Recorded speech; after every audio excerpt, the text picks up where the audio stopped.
all of the YouTube videos that I can find, none of them actually really cater for someone like me who is actually a real novice, complete and utter total novice. But I did watch the YouTube videos, and so I went down to the tool shop, bought some tools, and I'm hoping that this will get me through almost all of renovation. I've got a nasty feeling it probably won't quite.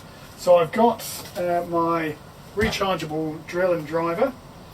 I've got a whole set of these wire brush things that you can use for getting rust off.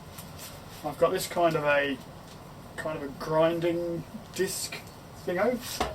Lots of spare grinders and wire brushes of every kind that you can imagine. Lots of sanding discs. Got a couple of wire brushes and scrapers, that sort of thing. Got my trusty file to get rust off.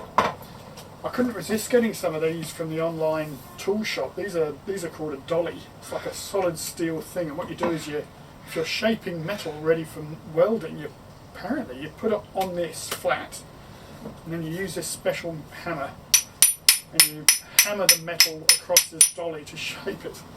I'm sure I'll never use that, but I just love it. It's just I couldn't resist that too often. Here's another one here, really good fun. Then I do have I've got an air compressor, so I got an air compressor sander because I figured that I'd be using that a fair bit. I've got my trusty grinder. PPE, of course. And then using all of that for taking the rust off and grinding back to bare metal.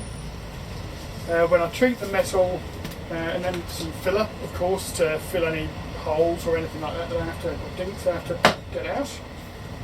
And then once I've ground it down to bare metal, I'm going to rub it with this deoxidine to stop the oxidisation process, and then I'm spraying it with an etch primer that I've got in a spray can because I don't think that my air compressor's spray gun is going to be good enough.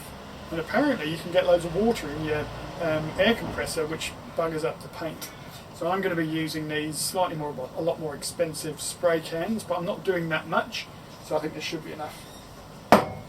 That's it. That's my toolkit for now, although I have got something else that I'll show you later, which is my welder, which I'm quite excited about.